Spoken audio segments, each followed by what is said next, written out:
deserto sem vida. Minha alma sedenta procura teu rio de água viva. Som de chuvas abundantes eu já posso ouvir. Essas nuvens carregadas de poder, como chuva vem, como chuva vem. Bíblica do desfecho do juízo, ou seja, o juízo dos vivos. É isso que nós queremos estudar aqui nesta manhã. Bondoso Pai, que o teu santo e bom Espírito, Senhor, nos dê cada dia mais um entendimento dos eventos proféticos e vejamos a beleza da excelência do nosso Senhor Jesus Cristo. Amém. Como nosso sumo sacerdote. Amém. Nele, Senhor, e na dádiva do Deus Santo e bom Espírito, atuando em nossa vida, para que o Senhor possa cumprir os teus propósitos em nós. Amém. Em Cristo Jesus. Amém. Zacarias capítulo 3. Zacarias no capítulo 3, nós já estudamos uma vez com os irmãos, queremos ampliar essa visão. Verso 1.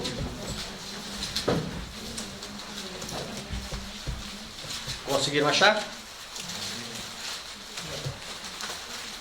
Deus me mostrou o sumo sacerdote Josué, o qual estava diante do anjo do Senhor, e Satanás estava à mão direita dele, para se lhe opor. Mas o Senhor disse a Satanás: o Senhor te repreende, ó Satanás. Sim, o Senhor que escolheu a Jerusalém te repreende. Não é este um tição tirado do fogo? Ora, Josué, trajado de vestes sujas, estava diante do anjo. A primeira coisa que nós vamos entender aqui é nessa expressão sumo sacerdote. Sumo sacerdote é um ofício que realiza aonde? No Santíssimo. Então é a última etapa do ministério de Cristo. Josué aqui é uma representação do povo de Deus em juízo. Então nós sabemos que o juízo começa pela casa de Deus. 1 Pedro 4,17. Então o povo de Deus em juízo. Josué estava diante do anjo do Senhor, Cristo Jesus. E como acusador se apresenta a Satanás. É bem evidente que é uma cena ilustrativa do arremate ou do desfecho do juízo que aponta para o povo de Deus, o ofício de Cristo como sumo sacerdote, e Satanás acusando o povo de Deus, dizendo que o povo de Deus não tem a possibilidade de herdar a eternidade. Nós olhamos uma citação de profecia para que fique bem colocado em nossa mente, para que todas as vezes que os irmãos forem ler Zacarias 3, tem essa visão. A visão de Zacarias 3 se aplica com peculiar força à experiência do povo de Deus nas cenas finais do grande dia da expiação. A igreja remanescente será levada à grande prova e aflição. E se nós fizermos aqui os eventos escatológicos, quando Deus vai dizer que Jerusalém, ou seja, a sua igreja, ou seja, o remanescente, é um tição tirado do fogo, é porque a igreja passará a uma grande prova e aflição.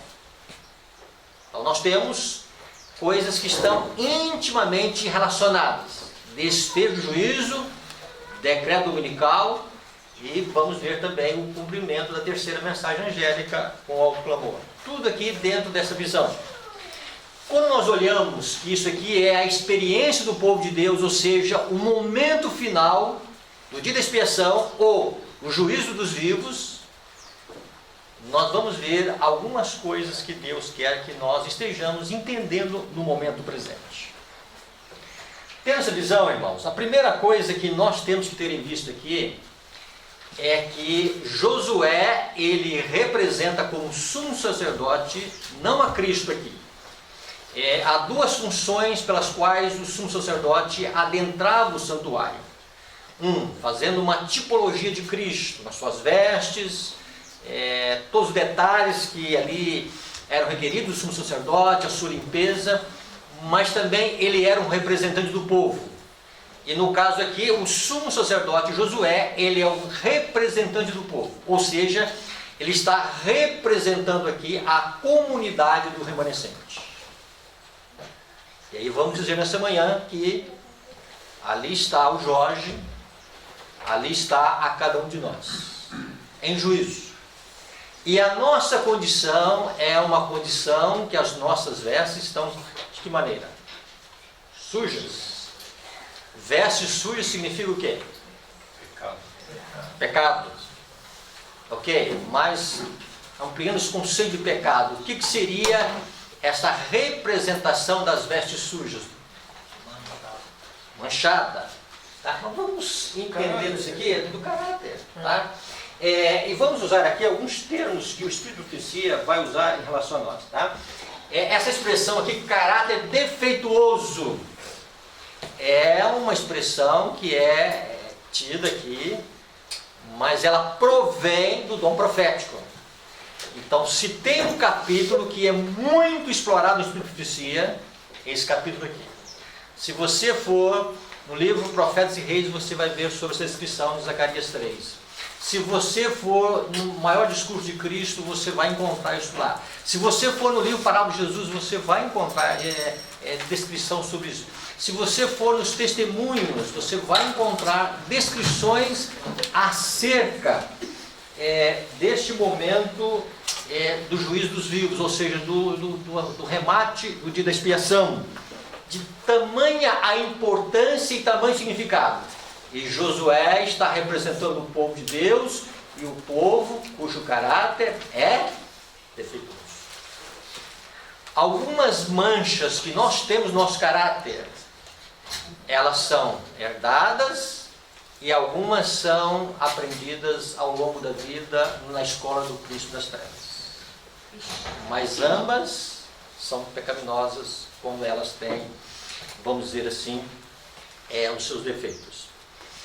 Também sobre os nossos defeitos de caráter, alguns são vistos por nós mesmos.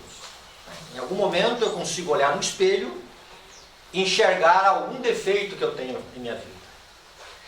No entanto, as maiores dificuldades que nós temos com os nossos defeitos de caráter são falhas que nós temos, que nós não percebemos e não entendemos a gravidade delas. E o que acontece? No entanto, aqui se apresenta o adversário. Esse adversário é apresentado em Apocalipse 12, ele nos acusa de dia e de noite, e vejam bem, irmãos, ele apresenta os nossos defeitos de caráter. Ele é o tentador, são atributos que nós temos em nossa natureza pecaminosa, que trazem, não vamos dizer semelhança, quem sabe até igualdade com Satanás. E aí ele, conhecendo estas fraquezas que são pertinentes a nós, ele as lança perante o universo. Então, os nossos defeitos de caráter, as nossas falhas, elas são conhecidas no universo. Outra, quando existia um ritual no santuário, em que o sacerdote, ele pegava o sangue de um animal imolado, e ele adentrava com esse sangue para o lugar santo durante todos os dias, significava que a culpa do transgressor, ela fora transferida simbolicamente, não literal. E aí o que acontece? E ela era transferida de uma forma simbólica para o santuário. Aspergia ali no véu, estava no lugar santo, no lugar santíssimo, então ficava registrada a iniquidade daquele transgressor. O seu pecado fora perdoado, mas ele não estava totalmente livre da condenação da lei, porque havia ainda um registro do seu pecado ali. Quando se fala do santuário celestial, os nossos pecados, as nossas falhas, as nossas transgressões, elas não são transferidas simbolicamente para o santuário. Elas são, segundo o dom profético, de fato, transferidas para o santuário. Ou seja, quando nós lançamos mão de Cristo como sendo o nosso sumo sacerdote, o sacrifício expiatório feito ao nosso favor aí no pátio, a cruz do Calvário, e Cristo então, ao adentrar o santuário, as nossas iniquidades, as nossas faltas, elas são de fato transferidas para o santuário. E mais do que isso, irmãos, elas são registradas. Então vejam bem, existe dentro das nossas faltas, vamos dizer assim, um registro. Satanás as conhece e também o universo as conhece. Por quê? O inimigo as lança perante o universo. Algumas coisas que nós precisamos entender aqui em relação a isso. Como é que ele nos acusa? Você aqui está sob o dom profético, profetas e reis. Há de Deus banir-me e aos meus anjos de sua presença, e contudo recompensar os que são culpados dos mesmos pecados? Está vendo, Jorge? Olha o que o Jorge faz. Ele é ciumento, ele é invejoso, ele é ambicioso. Eu fui excluído de lá por causa disto. Vejam essas mesmas características nesse que quer herdar o céu. Não podes, ó Senhor, isso fazer com justiça. Irmãos, o juízo investigativo não é uma encenação, é realidade. Deus não precisa de juízo. Deus sabe quem são os seus. Mas existe alguém que é contrário a Deus e ele está dizendo que Deus não é justo. Então, em parte, o próprio Deus está sendo avaliado nesse julgamento. Então Deus está mostrando para a sua hoste angélica, Deus está mostrando para o universo, e ontem nós falamos um pouquinho, não vamos entrar nesses detalhes, né? Esses tronos que são vistos em Daniel 7, que estão sentados 24 anciãos, eles fazem parte do conselho de Deus, e eles estão averiguando a justiça de Deus. E quando terminar esse juízo, eles vão dizer, justo é o Senhor. Amém. E tanto é que no final, quando acontecer nos 1000 anos, o julgamento dos ímpios, que vai ser um julgamento que Deus vai dar uma satisfação para os seus que estão na eternidade já. E aí, quando terminar tudo, na segunda ressurreição, ressuscita os ímpios, eles vão entender aonde eles erraram. E aí todos vão dobrar os joelhos e dizer, Deus é justo, Deus é santo, não tem mancha no julgamento de Deus. Então, se quando alguém não encontra, vamos dizer assim, o seu nome na eternidade, não vai ficar, vamos dizer, indagação nenhuma no juízo de Deus. Então, Satanás está lançando perante o universo esta, vamos dizer assim, essa sentença. Ele está dizendo que o teu trono, ou seja, o governo de Deus, ele não se achará baseado em justiça se Deus levar algumas pessoas que cometeram algumas falhas e a justiça requer que seja pronunciada sentença contra eles.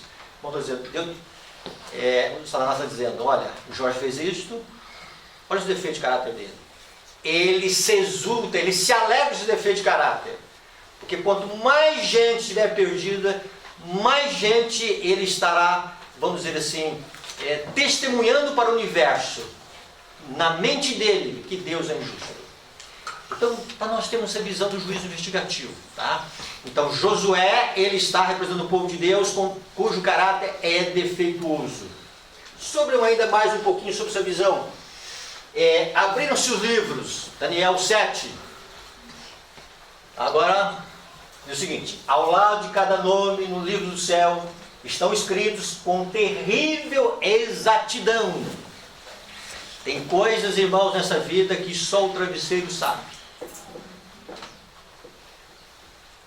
Mas lá no céu está registrado. Tem adultério, irmãos, que só ficou no desejo. Não teve ação. Está registrado lá. Como é que se registra emoções? Vejam bem. Toda má palavra. Isso aqui nós pegamos um pouquinho sábado, da emoção, né? E má palavra. Todo ato egoísta. Todo dever não cumprido. O pastor mencionou um pouco sobre isso aqui, tá? Todo pecado secreto. O que é pecado secreto? Pecado que a comissão da igreja não vê. É muito mais do que isso, irmãos. Olha o que é pecado secreto. Os propósitos e intuitos secretos aparecem no infalível registro. Pois Deus trará as coisas ocultas das trevas e manifestará os desígnios de cada coração. 1 Coríntios 4, 5. São coisas, irmãos, que só estão no nível do sentimento. Querem ver algumas coisas? Olha aqui, ó. Orgulho. Passar um pouquinho mais do tempo no espelho. É orgulho. Tem um tempo no espelho que é para ver se está mancha, desarranjos, mas tem um pouquinho a mais ali que é orgulho.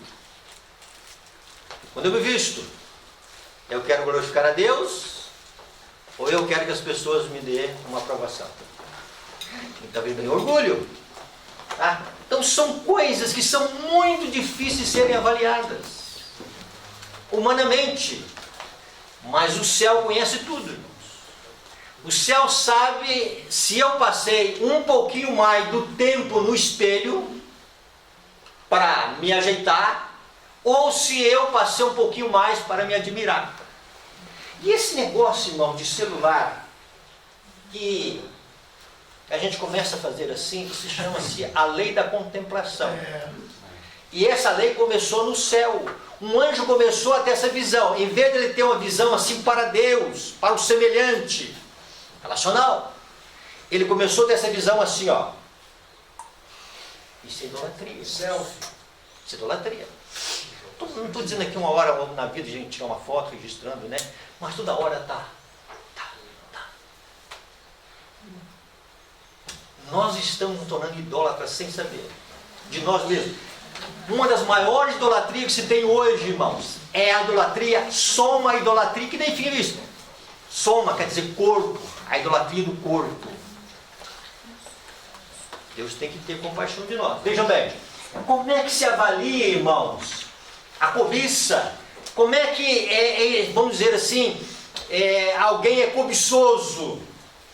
Como é que se mede isto? Numa comissão da igreja, 36 anos de pastor, eu nunca reuni para dizer, ó, vamos disciplinar o irmão porque ele é cobiçoso, porque ele é invejoso.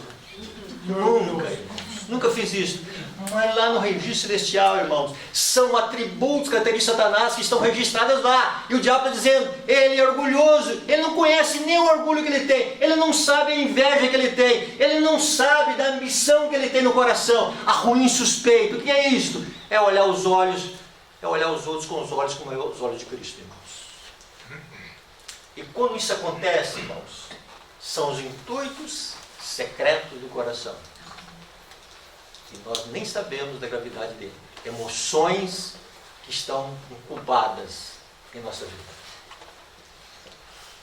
Estão registradas. E quando nós olhamos essas vestes sujas, irmãos, nós temos que entender uma outra coisa.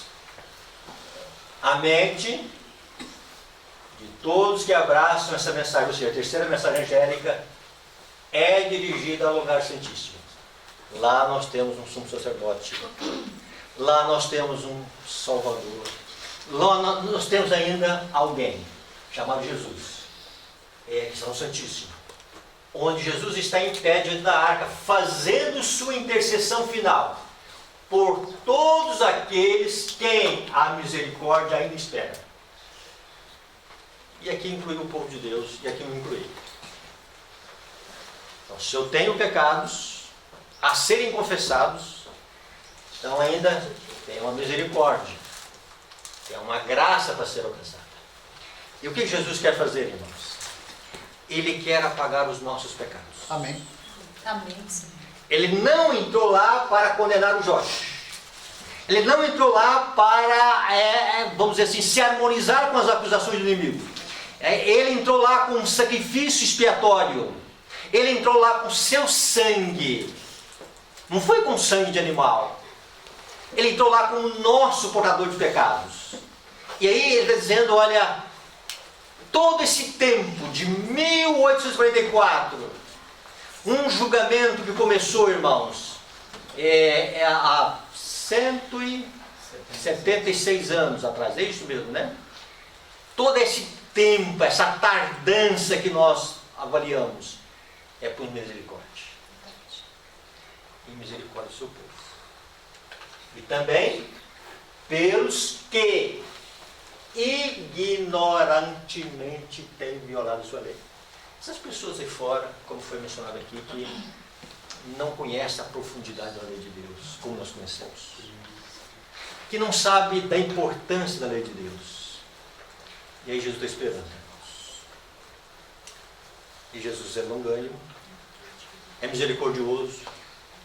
Ele tem, vamos dizer assim, é suportado um mundo de rebelião contra ele, por causa de que ainda existem homens e mulheres que vão aceitar o Evangelho, e mesmo naqueles que aceitaram o Evangelho vão se arrepender de uma maneira sincera e real diante de Deus. Olha aqui a primeira expressão que Cristo ele fala em relação a Josué. Depois que ele refuta as acusações do inimigo, dizendo, olha, o Senhor te repreende, Satanás. Ele não entra em diálogo com Satanás, ele não se harmoniza com as acusações de Satanás, mas ele se volta para Josué, ele se volta para o seu povo, para a sua igreja. Ele está andando nos candeiros. É a igreja dele. E por mais que haja dificuldades com essa igreja, por mais que pareça que ela vai, vamos dizer assim, afundar, essa igreja é de Cristo. E esse projeto não vai ser abandonado, irmãos. Essa igreja vai triunfar. Amém. E aí, vejam bem, a primeira coisa que Jesus está dizendo para Josué. A Josué que está representando o povo de Deus em arrependimento. A Josué que está representando o povo de Deus que avançou pela fé em direção ao santuário celestial. A Josué que está representando o povo de Deus que estão contritos, arrependendo dos seus pecados. Tirai as vestes sujas. Irmãos, que coisa maravilhosa. Quando João Batista olhou para Jesus, ele vai dizer, eis o Cordeiro de Deus que tira o pecado do mundo. Jesus, ele tira a culpa, irmãos. Mas é muito mais do que tirar a culpa, irmãos. Jesus tira a contaminação do pecado. Jesus vai muito mais do que tirar a contaminação do pecado. Jesus vai na raiz de onde Satanás colocou algumas plantinhas em nossa vida, irmãos. Ele vai para quê? Ele vai para remover tais defeitos. Então, esta graça de Cristo, essa virtude que é em Cristo, essa morte expiatória que é em Cristo, ela tem a capacidade de tirar a culpa dos nossos pecados, daquilo que são os nossos defeitos de caráter, daquilo que são as coisas que levam esse relatório de uma forma negativa para o céu. E Jesus dizendo, olha, tirai-lhe as vestes sujas. Irmãos, esse é o Cordeiro de Deus. Amém. Que tira o pecado do mundo. Olha aqui que a irmã White vai dizer, irmãos. A religião de Cristo significa mais do que o perdão dos pecados. Justificação pela fé. Essa palavra perdão quer dizer justificação. Justo quer dizer alguém que é culpado, foi absolvido da culpa, ele chegou arrependido, suplicando misericórdia, e aí vem o quê? Vem a remoção do pecado, a justificação pela fé, vem o perdão do pecado, vem o exercer da misericórdia de Deus. Mas essa justificação pela fé, irmãos, ela não para por aí. É uma fé que opera por amor e ela purifica a alma. E significa o quê? Remover os nossos pecados, provocar um vácuo na alma e Deus encher com o seu santo e bom Espírito. Amém. Então, irmãos, duas coisas não ocupam lugar no mesmo espaço: ou o pecado ou Cristo. Não tem jeito as duas coisas dividir aluguel no mesmo cômodo. Ou Cristo ou pecado. E vejam bem, remover o espírito, né, o coração, o santuário da alma, e encher, remover os pecados e encher o espírito, o santuário da alma com as graças do Espírito Santo. Significa um coração despojado do próprio eu e abençoado pela presença, que for da presença de Cristo na igreja, mas também Cristo quer fazer a sua presença onde? Aqui, no coração, no seu coração. Presença de Jesus, irmãos. Qual a maior necessidade da igreja? A presença de Cristo no meu coração. Amém. Eu preciso de Jesus, irmãos. Eu preciso dessa presença no meu coração. Eu preciso que Jesus ele se torne real no meu coração. E quando isso acontece, irmãos, coisas maravilhosas vão acontecer com a igreja de Deus. Mas antes de nós entrarmos aqui, olha o que vai dizer aqui. Os que estiverem vivendo sobre a terra, quando a intercessão de Cristo cessar no santuário celestial, deverão, sem mediador. Vamos estar falando um pouquinho sobre isso. Cristo não está mais agora como essa ponte, vamos dizer assim, esse árbitro entre o homem culposo e Deus. Ele saiu do santuário. Acabou a intercessão, acabou a mediação. E os que estiverem vivendo aqui nesse período vão ter que estar na presença do Senhor sem mediador. Suas vestes devem estar imaculadas. O que são vestes imaculadas? Vestes sem manchas do pecado. Vestes seu caráter defeituoso. Por quê? Tirai-lhe as vestes sujas. Ou seja, Deus terá muito em breve um povo cujas vestes são sem manchas. Não use essa expressão sem pecado, porque enquanto nós estivermos com este corpo de pecado, nós não podemos dizer que estamos sem pecado. Mas os defeitos de caráter, eles precisam ser removidos. Suas vestes devem estar imaculadas, o caráter liberto de pecado, pelo sangue da aspersão. Existe um relato de Cristo que é muito conhecido. Na visão de Marcos capítulo 1, verso 40, fala de um milagre de Cristo. Marcos capítulo 1 e o verso 40.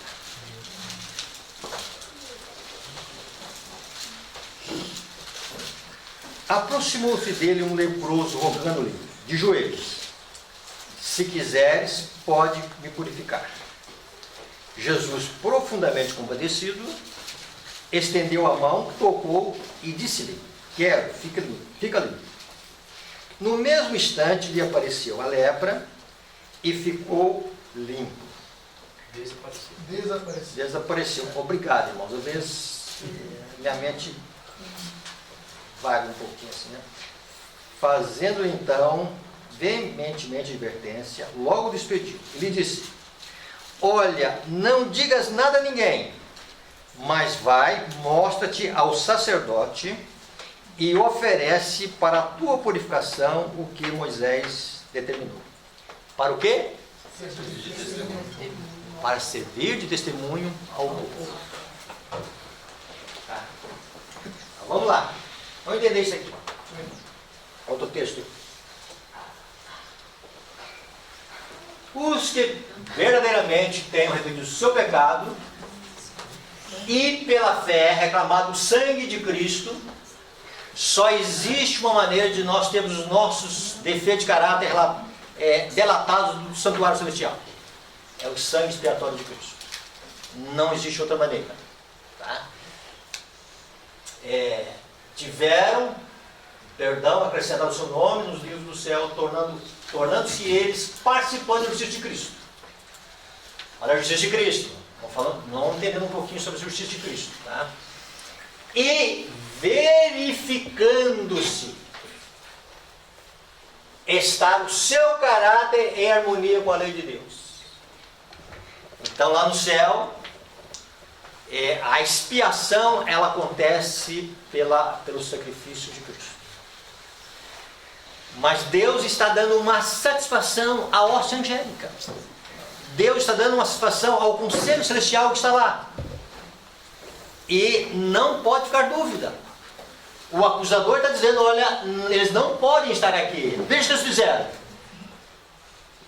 Então, esse sangue de Cristo, irmãos, esse sangue expiatório, ele tem a função de expiar os nossos pecados, cancelar os nossos pecados, apagar os nossos pecados no registro celestial, mas de Cristo procede a virtude para nos purificar. E o que acontecia com o leproso? Se alguém tivesse a lepra nos dias de Cristo, ele saía gritando imundo, vivia fora da comunidade.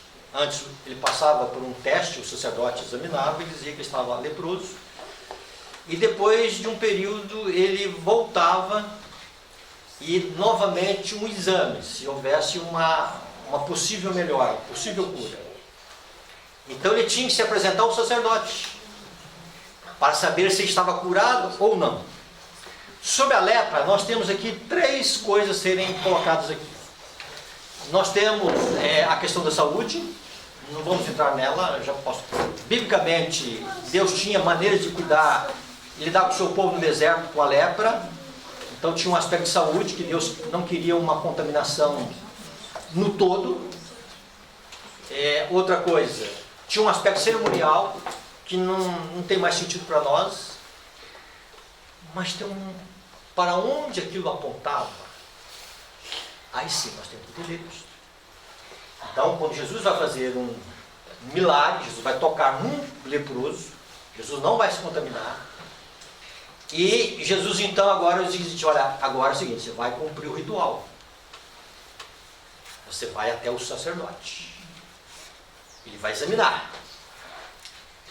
E ele vai ver que tem cura. E aí sim, aí você vai o quê? Dar o quê? Vai dar testemunho para quem? Para o povo. Abre a palavra de Deus aí, irmãos, no livro de Levítico capítulo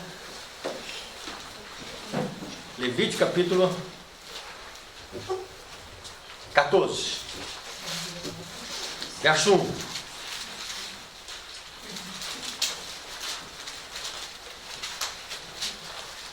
Disse o Senhor a Moisés: esta será a lei do leproso no dia da sua purificação. Será levado ao sacerdote. Este sairá fora do arraial e o examinará. Então tinha um exame, irmãos, para saber se o indivíduo a sua lepra tinha sido curada ou não. A lepra, ela tem uma representação do pecado. O livro de Isaías, que diz sobre a nossa natureza, diz que da nossa cabeça até os pés não tem coisa sã. Só chagas, só feridas. É só coisa saindo ali, pus. É isso que quer dizer o texto ali de Isaías, capítulo 1. Então vejam bem, irmãos. Então não pode ficar mancha no juízo investigativo. Então, assim como havia um exame leproso, também no registro celestial, irmãos, há um exame nosso, minucioso, para saber se nós estamos o quê? Em harmonia com a lei de Deus ou não. Para que o perdão de Cristo, irmãos, não seja visto assim de uma forma contraditória ao caráter. Então, o que Jesus quer fazer em nossa vida, irmãos, é, através do perdão, dar direito para nós de entrar na eternidade. E através do caráter, é que nós tenhamos condições de estar na eternidade. Uma coisa é adentrar a eternidade. A outra coisa é estar em condições. Então a graça de Cristo é uma graça perdoadora, é uma graça transformadora, é uma graça vivificante. Então, Jesus não para só no perdão. Ele complementa. Porque ele sabe aonde ele precisa restaurar a nossa vida. Amém. Mas vamos ainda avançar na questão aqui do sacerdote. E ali então era requerido que aquele que fora curado da lepra trouxesse o quê? 2 aves. Uma seria embolada numa água corrente e a outra seria o quê? Capítulo 14, verso 7. E sobre aquele que há de purificar-se da lepra, aspergirá 7 vezes. Ou seja, ele estava ali relembrando que ele foi purificado da lepra do pecado, porque o sangue daquela ave fora morta, e por aquele sangue ele estava curado. Mas tinha um outro sentido, irmão. Vejam bem. Então o declarará limpo e soltará a ave limpa para onde? Campo o quê? Aberto. Olha aqui, irmão. A Bíblia não é detalhes da palavra de Deus, não estão assim, campo aberto, né? Então solta aqui uma pomba. E ela tem um campo aberto. Esse campo aberto significa o quê? Verdade. Ela pode avançar em todos os horizontes. Para que sirva de quê? Testemunho. Testemunho. Então, aquele leproso representa que ele fora curado, e quando ele solta aquela ave solta significa o quê? A graça de Deus na vida dele. Não existe mais a lepra. Não existe mais o inchaço. Não existe mais as feridas da alma. Não existe mais o defeito de caráter. Ele está testemunhando a campo aberto, a todos os cantos, do que a graça de Deus fez com ele. Amém, Senhor. A última coisa. Isso aqui, irmãos, sobre essas vestes gloriosas. Diz aqui sobre essas vestes. As vestes imaculadas da justiça de Cristo são postas sobre os provados, tentados, mas fiéis filhos de Deus. Provados, pecado dominical, os desprezados remanescentes são vestidos de vestes gloriosas que nunca sofrerão corrupção.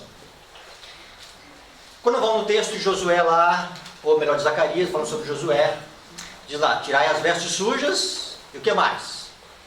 Vamos continuar agora para nós terminarmos. Zacarias capítulo 3. Tirai as vestes sujas, foi a primeira parte. E aí, depois que as vestes sujas são tiradas, acontece um outro processo. Verso 4. Eis que tenho feito que passe de ti a tua... O que significa isso? Transferência de culpa. Olha aqui o remate da expiação, irmãos. Para aqueles que verdadeiramente arrependeram dos seus pecados, verificou que o seu caráter está em harmonia com a lei de Deus, então agora há uma transferência de culpa por alguém que pagou o preço por essas culpas. Cristo pagou o preço. Então agora vem o cancelamento de pecados, porque alguém pagou o preço delas. Por isso que Cristo é o sacrifício expiatório. Mas tem a outra coisa aqui, irmãos. Isso aqui que me deleita o coração. A Josué disse: eis que tenho feito que passe de ti a tua iniquidade e te vestirei o quê? Finos trajes. Nessa tradução aqui tem uma tradução que diz Então, outro vestimento. outras vestimentas. Tem uma tradução que diz vestimentas nobres. Irmãos, tem uma roupa que Jesus quer vestir em nós. Essa roupa são chamadas pela serva do Senhor, pela palavra de Deus, de vestes gloriosas. Vestes gloriosas da justiça de Cristo. O que é a justiça de Cristo? O caráter puro e imaculado de Cristo. O que é o caráter puro e imaculado de Cristo? A beleza de Cristo na sua obediência. A perfeição de Cristo, não a minha perfeição. A minha perfeição sempre vai ser imperfeição, mas a perfeição de Cristo não. Então Cristo, então ele quer trocar as nossas vestes sujas por vestes finas, gloriosas. Mas tem um porém. Em Laodiceia, Laodiceia representa quem? Eu. Nós. Mas antes eu. Porque uma coisa é eu dizer, ó, quem está doente é lá. Eu não estou doente. Tem a roupa mais desejada na igreja adventista, irmãos. Sabe qual que é? Qual que é o vestuário mais usado na igreja adventista? Veste de justiça própria. Nós estamos vestidos com folha de figueira e achando que estão vestidos. Essa é a nossa tragédia. Nós estamos bem com esse vestuário. Ele dá uma sensação de que há vestimento. Nós professamos a lei de Deus. Nós vimos a beleza da lei de Deus, a importância da lei de Deus. E aí os judeus dizem o seguinte: o meu assentimento com essa lei é justiça. Isso não é justiça, irmão. Isso é parte da justiça. Justiça é Cristo. Amém. A única justiça, irmãos, que Deus aceita, se bem que a sua lei é justiça, e reclama justiça, e requer justiça, e não vai requerer outra coisa a não ser justiça, mas a justiça que Deus sabe que nós não temos, ela não vem da lei, ela vem de Cristo. Amém. Ele está dizendo: eu quero que meu povo se vista da minha justiça, a justiça que eu providenciei. Adão, isso não serve, isso é folha de figueira. Adão, você parece vestido, mas você não está vestido. Se eu não imolar um animal, se você não sacrificar um animal, então vejam bem, se não vieram umas vestes que Deus teste essa veste, não só teste, Ele veste em nós, Deus nos vê nus. E aí vejam bem, irmãos, mas para isso tem que haver uma permuta. Arrancar as vestes sujas, veste de justiça própria, que é injustiça e que é pecado, e tudo que não profete de fé é pecado. E aí nós caminhamos, irmãos, caminhando, dizendo: olha, eu estou, e de nada tem falta.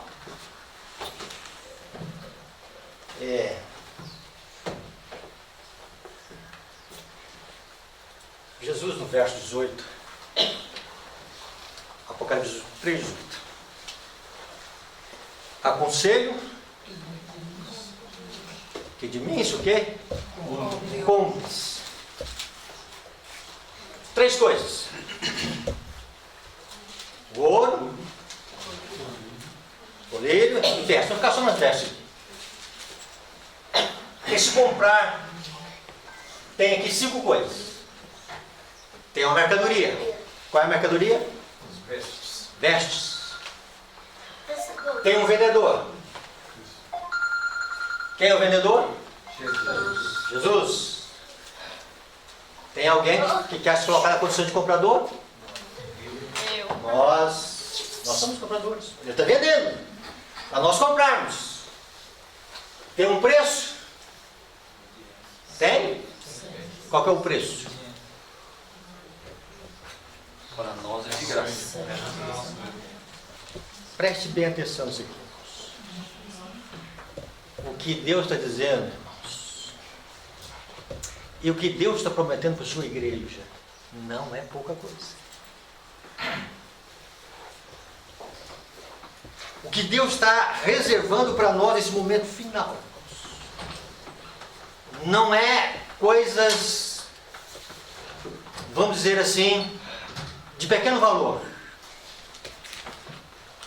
Essas vestes,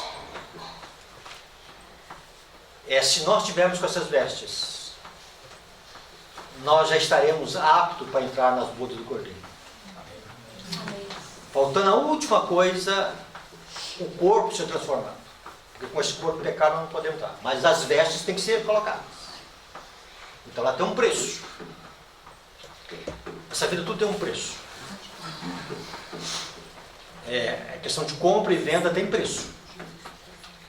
Uma senhora uma vez esteve em casa e disse: olha, eu quero deixar de fumar. Eu olhei para ela e disse: tem um preço. Ela disse: pastor, eu pago o preço. Um remédio na farmácia? Eu disse: não é remédio. E eu disse para ela, e tem um preço. Qual que é o preço? Aí eu olhei para ela e disse o seguinte, o preço é o seguinte. Imagine você casada e o seu marido te espanca. E alguém chega, fulana, deixa esse marido, ele não é bom marido, está te espancando, está te maltratando. Aí você diz o seguinte, olha, mas eu gosto dele, ou eu dependo dele. Você tem um preço. Qual que é o preço então do cigarro? Diz assim, olha, você casou com o cigarro. E para você divorciar do cigarro, vai te dar dor de cabeça, vai te dar mal-estar, crise de ansiedade, pode dar tudo isso. Mas você disse no meu coração, olha, eu estou determinada a querer abandonar o cigarro. Irmãos, Deus quer que nós valorizemos o que Ele está vendendo para nós. Vamos ver isso aqui de uma forma muito simples. Vejam essa citação. Vi que essa mensagem não poderia cumprir seu propósito em poucos meses. Olha que são dos meses aqui que nós vimos ontem. Ela estava destinada a despertar o povo de Deus, a denunciar-lhes a apostasia e levá-los a um zeloso arrependimento, a fim de que muitos pudessem ser favorecidos com o quê? Com a presença de Jesus aonde? A presença de Jesus está na igreja. A igreja é dele.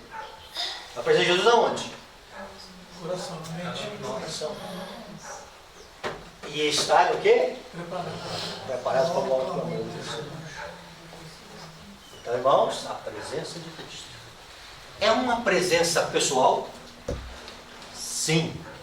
É uma presença real? Sim.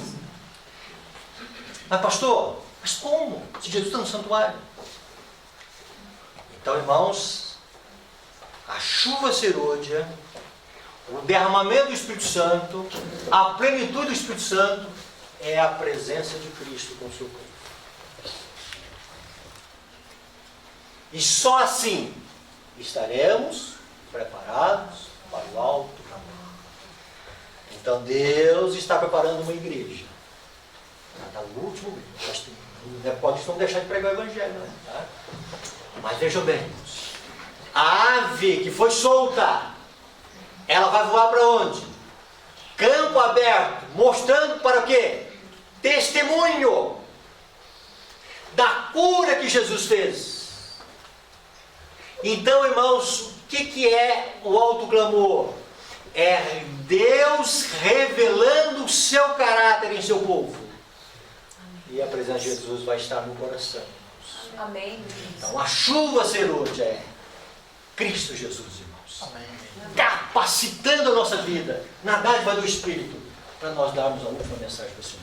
E a ave, então, irmãos, que voa céu aberto, ela vai testemunhar daquilo que Deus está falando com o seu povo. Que mensagem é esta? Não vamos esquecer agora que nós estamos em Passa Quatro. E aí nós vamos lá para o tempo dos pioneiros, ou da igreja mais primitiva da igreja adventista. Eu fiquei feliz hoje quando essa abordagem histórica da igreja assim tem que trazer vida para nós. 1856. Imagine que você está como membro da igreja em 1856. Aí você vai num sermão de manhã, e o que você vai ouvir no sermão de manhã? Essa mensagem. Que mensagem é esta? Laodiceia. Olha aqui, a irmã White estava viva nessa época. E aí se pregou na igreja, olha irmãos, Laodiceia se aplica a nós. Laodiceia é a nossa condição. Nós precisamos arrepender, nós precisamos tirar as apostasias que nós temos no nosso coração. Nós precisamos deixar esses defeitos que nós temos, esse orgulho que nós temos no nosso coração, essa ambição que nós temos. Aí ia numa outra igreja, é o mesmo sermão. Ia numa outra igreja, o mesmo sermão.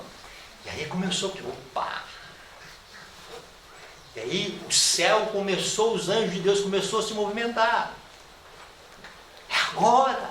É agora! Em alguns momentos, irmãos, os anjos de Deus começaram a se movimentar. Em Minneapolis foi uma. começo a ver que os anjos de Deus estão me movimentando. Esses dias a minha menina foi pregar numa igreja. Ela diz, pai, eu fui pregar sobre Laodiceia. Minha filha. Aí ela diz, pai, mas sabe o que aconteceu? Aí o pastor pregou no outro sábado sobre Laodiceia. Mesmo, filha. Aí eu citei essa passagem aqui para ela. Aí ela completou. Eu li esses dias, pai. Eu entendi isso aí. Então, irmãos, então veja bem, lá no passado eles entenderam que se eles atendessem o conselho da testemunha fiel e verdadeira, eles comprariam as vestes de Cristo. E as vestes de Cristo, irmãos, elas não vêm sem a presença de Cristo. Não é uma coisa à parte de Cristo. Elas vêm com Cristo, na dádiva do Espírito. Amém. Por isso que o Espírito Santo é uma pessoa. Por isso que o inimigo está tentando dizer que ele não é uma pessoa. Por quê, irmãos? É a presença viva de Cristo no coração. Mas para isso, irmãos, a mensageira do Senhor estava viva. E ela viu a igreja de Deus movimentando. Ela entendeu que os anjos de Deus estavam se movimentando. E Deus, os anjos, estavam preparando os corações lá fora. Então, quando a gente vê, irmãos, pessoas lá fora, como foi mencionado aqui, já é Deus movimentando isto, esperando só que a gente chegue lá. Deus está começando, irmãos, a trabalhar de uma forma como nunca trabalhou. Amém. E aí, vejam bem, e aí o que acontece, irmãos? Aí a mensageira do Senhor, ela vai entender uma coisa. Ela diz, olha, eu entendi que essa mensagem não pode ser em poucos meses. Por quê? Porque o caráter, ele precisa se desenvolver. Precisa um pouquinho mais de tempo. E aí ela entra na última parte. Ela diz que Deus vai provar o seu povo. E na provação, o seu povo, o povo de Deus, ou o remanescente, ou nós, os que suportarem a prova, vão poder, quais são os ídolos que nós temos no coração e que estão impedindo a presença de Cristo no coração. Então tem coisas que eu não sei que são ídolos, mas tem ídolos no coração. Eu não sei avaliar o meu orgulho, mas Deus sabe. E Ele sabe onde que o orgulho mora no meu coração. Ele sabe quando o orgulho é ferido. Aquela sensibilidade que a gente tem, que quando alguém dá uma espetadinha, isso é orgulho. É orgulho sensitivo. Isso é orgulho. Ninguém é removido da comissão da igreja, mas isso impede Jesus morar no coração. Impede da graça de Deus se manifestar de maneira ampla.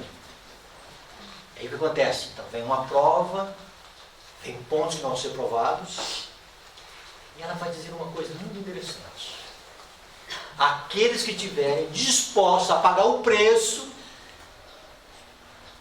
é um preço, renunciar tudo por amor a Jesus. Amém. Esse é o preço. Ambições que nós temos na vida, que são aparentemente ambições sadias, são tribulações. E ela diz: se estiverem, vão receber a chuva serôdia.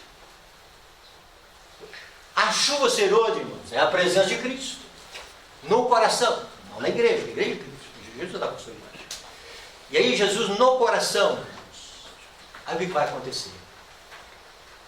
Nós vamos mostrar a campo aberto a ave que voa, que foi curada, recebeu o toque do Redentor, daquele que tira pecados, foi averiguado no santuário celestial, que não tem mais os defeitos do caráter que impede as vestes gloriosas.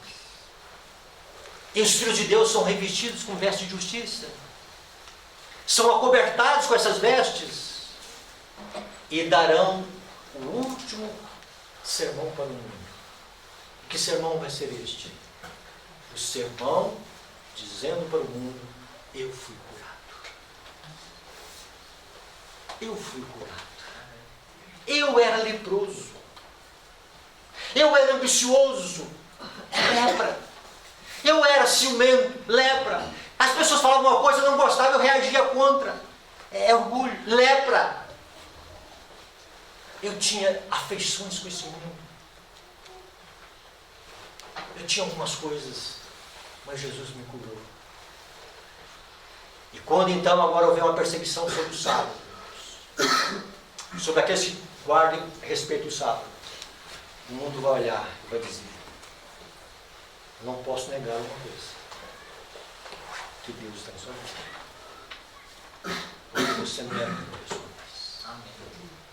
Você tem semelhança com Jesus. Amém, glória a Deus. Olha o efeito da graça de Deus. Irmãos, a chuva serôdia vem para dar a força do alto clamor. E a chuva serôdia vem para fortalecer o povo de Deus para atravessar o tempo de angústia. E mais do que isso, a chuva serôdia vem para proteger o povo do tempo de angústia. É a presença de Cristo.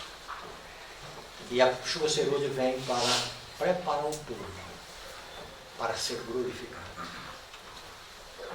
Nós precisamos, irmãos, entender isso como igreja. Um dia desse eu estive na Bahia. Aí não é baiano. Uma terra eu gosto dela. Vamos lá em Eunápolis. E o pastor nos convidou para fazer um seminário assim. E nós fizemos em março um seminário. Um grupo de pastores. Final de semana, um pouquinho diferente desse aqui e tal, mas num sítio. E depois de 40 dias voltamos lá para reestudar com a igreja, ver aonde que o Espírito Santo produziu efeito. Porque uma coisa é um final de semana com Deus, falar sobre o Espírito Santo. Não tem como as pessoas não abrir o coração. Mas tem que ter efeito. Não pode ser só uma emoção. Não pode ser só um tocar no sentimento. Tem que tocar no coração das pessoas. E aí fomos lá. E no sábado à tarde vamos fazer um estudo em grupo. E escolher um grupo de jovens. Eu quero saber como é que está o conceito dos jovens num estudo sobre testemunho para ministro, chuva serôdia. Ali estava um grupo de jovens. E uma jovenzinha de uns 20 anos, ela entendeu uma coisa que eu fiquei assim. Ela disse ali no grupo: olha, pastor, veja, eu estou errado. Eu estou entendendo que o que Deus mais quer fazer com essa igreja é a chuva serôdia.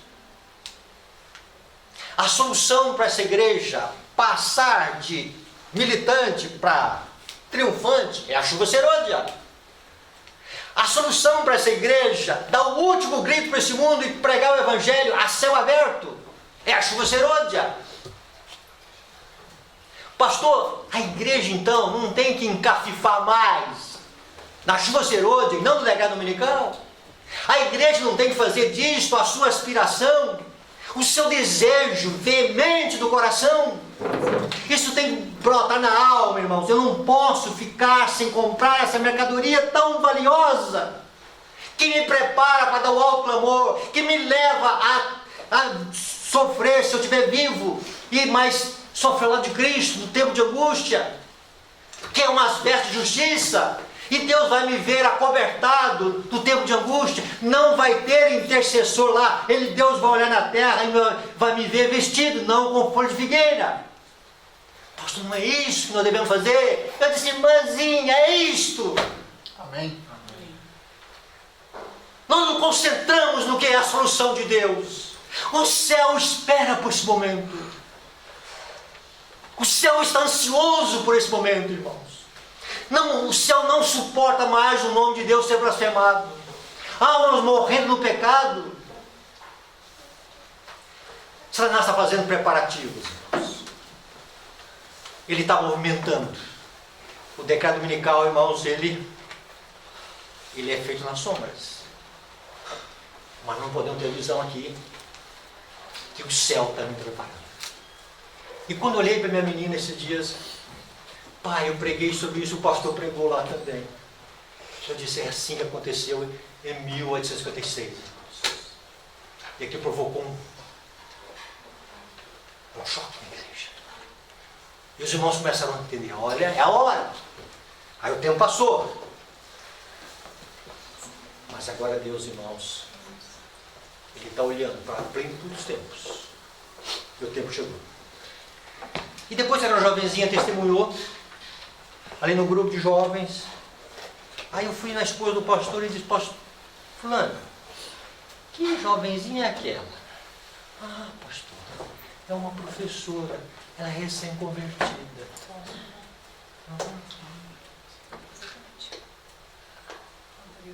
Recém-convertida.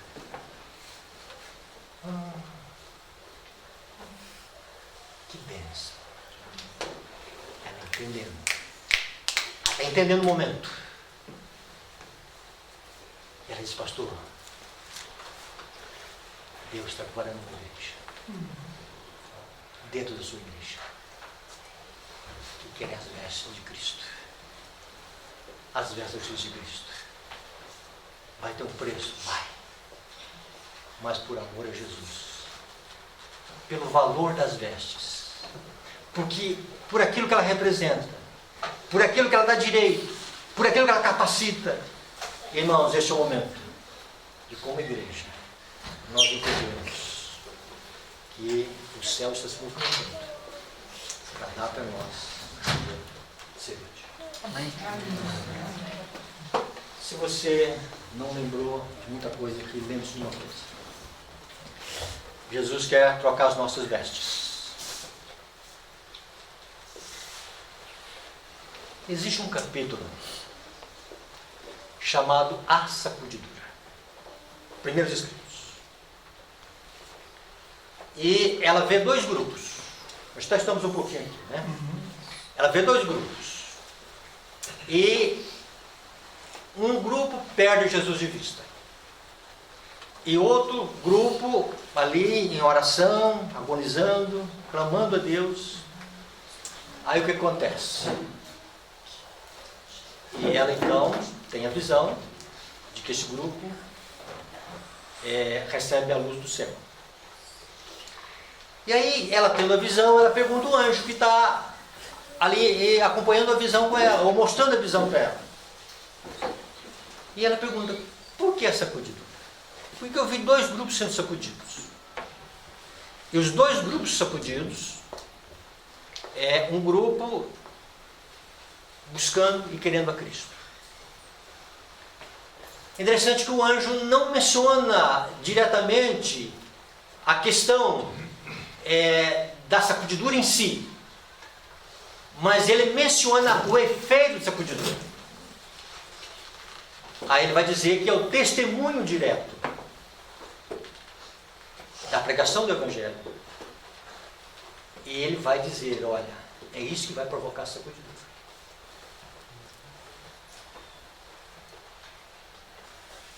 Amém. E aí ele continua dizendo que o conselho da testemunha fiel e verdadeira não foi atendido. Desprezado. Tratado levemente. Não, isso não refere a mim. Agora, a palavra do Jorge aqui. Não se refere a mim. Isso aí é para os outros que estão doentes. E ela diz, olha, a chuva serôdia. Mais adiante, o anjo vai dizer para ela. Foi a chuva serôdia que produziu esse efeito. E vejam bem, o anjo vai dizer para ela, olha, eles não suportarão esse testemunho. Testemunho direto. Com amor, com mansidão, mas com uma espada afiada dos dois mundos. Assim vai ser o alto clamor. Não vai ser uma pregação por argumentos. Vai ser uma pregação por convicção. O argumento já foi lançado. E é bom de lançar o argumento. Mas vai ser aquilo que o Espírito Santo tem condições de fazer. Não vai ser uma pregação de mente para mente. vai ser uma pregação de coração para coração. Tem diferença. Então, irmão, só a graça de Deus para entrar no coração de uma pessoa. Isso vai produzir efeito. E quem não receber essa chuva serôdia, vai olhar e vai dizer, que negócio esquisito é isso? Estão embriagados esse povo. Estão lunáticos. Sai de mim. Irmãos, a maior necessidade que nós temos é da chuva serôdia. Amém. Isso não vem sem o ministério do Espírito Santo. Na temporã, hoje, e completa na serôdia. Se o Espírito Santo não é almejado hoje como o aplicador de justiça, o corretor de justiça, é porque nós não queremos trocar as vestes de justiça própria. Que tempos estão vivendo, meu Deus? Eu termino aqui dizendo, irmão, dou graças a Deus por essa igreja, que é de Deus, de Cristo. E com os olhos da fé, eu consigo ver anjos movimentando, preparando o mundo lá fora e preparando dentro da igreja. A igreja vai receber a presença de Jesus no coração. Amém, Senhor. Jesus já está, pastor. Muito bem colocado aqui. Mas no coração precisa ser explicado isso. Irmão, essa mensagem é uma mensagem para mim. É uma mensagem que eu preciso dela no meu coração. E às vezes eu saio para capinar lá na pedacinho de terra. Eu digo, Senhor, eu não quero ficar sem essa bênção. Me ajude a valorizar essa bênção no coração. Me ajude a querer o Espírito Santo na sua plenitude. Me ajude a querer as vestes da justiça de Cristo. Esse manto nobre, esse manto, irmãos, valioso, tecido no tear divino, e que Deus quer nos vestir. Querida igreja, almejemos a chuva serôdia. Amém, Senhor. Almejemos a bênção maior que Deus quer dar para a sua igreja. E não esqueçamos da missão e do santuário. Temos um caso pendente assim. Bondoso Pai, nós queremos te agradecer aqui nessa manhã, Senhor. Porque o Senhor está dizendo para nós, Senhor, que esta igreja pertence a Ti, Senhor. Ela vai triunfar, Senhor. Mas para isso não tem que trocar de vestes, Senhor. Pai, não tem que despir dessas vestes de justiça própria. Pai, algumas coisas nós não conseguimos ver, Senhor. Alguns defeitos de caráter nós até conseguimos ver no semelhante, Senhor. Mas temos dificuldade em nós. Santo e Grande Espírito, convença-me, Senhor, Amém. do meu pecado, Senhor, da minha injustiça, Senhor, da minha condenação se eu não tiver, Senhor, lançando mão dos méritos de Cristo. Amém, Senhor. Como único e bondoso Jesus, o Senhor tem demorado todo esse tempo, Senhor, esperando a tua igreja, Senhor, atender o conselho da testemunha fiel. O Senhor quer fazer uma revolução neste mundo, no aspecto missionário, Senhor. O Senhor quer que a ave esteja voando em campo aberto, Senhor. Amém, Senhor. O Senhor quer que essa ave seja uma representação de que nós fomos curados. Amém. Que aquilo que era tributo do inimigo, a tua graça, as vestes sujas, o caráter defeituoso, o Senhor nos curou, Senhor. Cura-nos, Senhor. Temos feridas, Senhor, que foram feitas na infância, Senhor. Temos sabores na vida, Senhor, que nós carregamos a nossa carga genética, Senhor. Nós temos em nossa natureza, Senhor, como Jacó, algumas coisas que vêm lá do ventre, Senhor. Estão arraigadas em nós. Alguns hábitos que nós tivemos, Senhor. Alguns sentimentos que nós possuímos, Senhor. Formam o nosso caráter, Senhor. E esse caráter está sendo registrado no céu. Pai, misericórdia, Senhor. O sangue de Cristo, Senhor. A dádiva de Cristo. Pai, nós queremos um arrependimento profundo. Amém. Mas nós não temos condições desse arrependimento, Senhor. se o Espírito Santo não atuar em nossa mente. Se o Espírito Santo não for desejado em nosso coração, Senhor. Nós vamos tratar de uma forma muito, vamos dizer assim, Senhor, limitada a atuação. Ela é profunda, Senhor.